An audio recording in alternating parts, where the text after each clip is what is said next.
O objetivo desse experimento era realizarmos a produção de etanol e observar a quantidade de dióxido de carbono produzida pela reação a partir do caldo de cana-de-açúcar, com foco nos processos de preparo do mosto, fermentação alcoólica e destilação. Os materiais e métodos utilizados foram o mosto com concentração inicial de 15 graus Brix e pH de 4,1.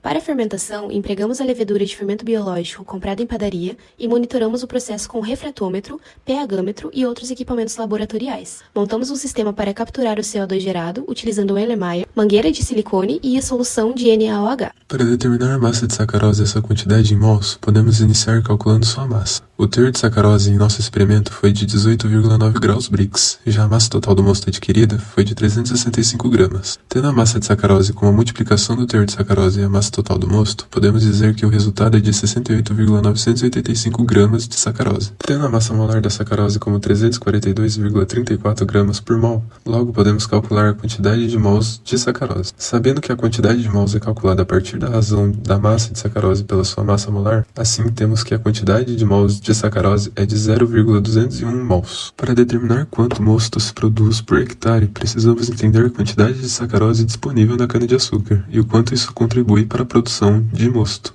Tendo 80 toneladas por hectare com a produtividade de cana-de-açúcar, 17% com a porcentagem de sacarose na cana e 17,5% com a porcentagem de fibras na cana, podemos calcular a massa de sacarose por hectare. Primeiro, calculamos a quantidade de sacarose disponível em 1 hectare. Fazendo os cálculos, chegamos que há 13,6 toneladas de sacarose por hectare. O ajuste do Brix e do pH do mosto é essencial para garantir uma fermentação eficiente. O Brix mede a concentração em sólidos solúveis e deve estar na faixa de 18 a 22 graus Brix, para assegurar que a sombra suficiente para as leveduras converterem álcool e dióxido de carbono, e a fermentação assim ocorrer de forma adequada. Já o pH deve ser ajustado para estar entre 4,5 e 5,5, criando um ambiente que favoreça a atividade das leveduras e iniba o crescimento de bactérias indesejadas, garantindo assim a qualidade do álcool produzido. Além do Brix e do pH, há outras variáveis críticas na fermentação, tais como a temperatura, que deve ser mantida entre 28 e 32 graus Celsius para evitar a desaceleração ou morte das leveduras. A concentração de leveduras, que em excesso pode causar o superaquecimento do mosto.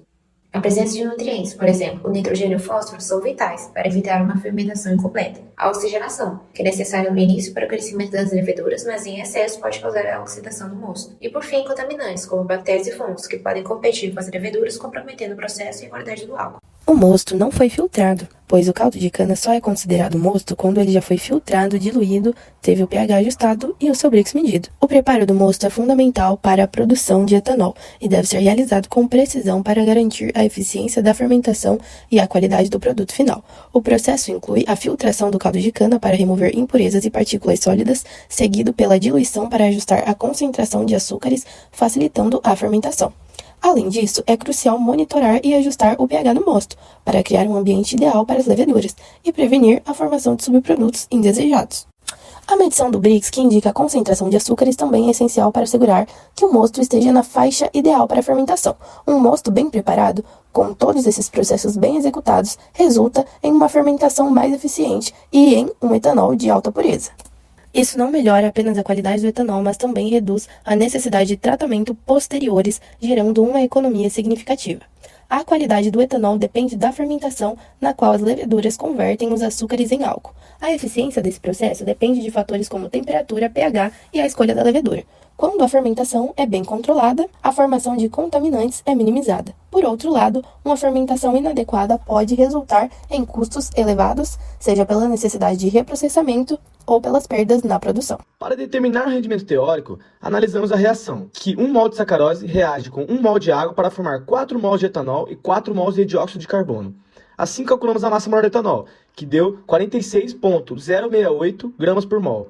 Como são 4 mols, deu em massa de etanol 184,272 gramas. Mas analisando o nosso experimento, percebemos que a quantidade de açúcar foi de 50 gramas. Como a proporção está para 1 para 4, a quantidade de etanol é de 200 gramas a partir da reação. Assim sendo, se 4 mols são 184,272 gramas, 200 gramas de etanol é equivalente a 4,341 mols. Durante o experimento, usamos hidróxido de sódio para coletar o gás carbônico, sendo possível quantificar o restante de NaOH que será produzido durante a produção de CO2, para saber quanto CO2 foi produzido durante o experimento. Alguns dos desafios comuns enfrentados na escala industrial envolvem a contaminação que pode ser sofrida por baixa qualidade do monstro ou por ineficiência no sistema de asepsia, a flocação, também conhecida como aglomeração, causada por leveduras, bactérias, condições de monstro ou por mais de um desses fatores.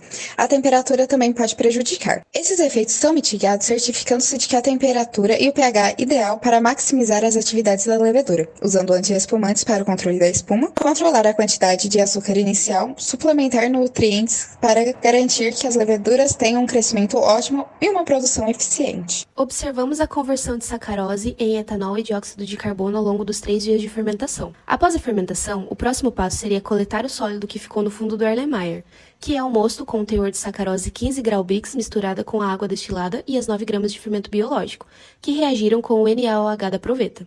A partir dessa quantidade, seria possível calcular o quanto de CO2 seria produzido pela reação química. A coleta de CO2 confirma a eficiência do processo fermentativo. Nossa conclusão referente a esse experimento é que o mais importante foi entender o papel fundamental da fermentação alcoólica na produção de etanol e a importância dos controles de pH e Brix para garantir a eficiência do processo.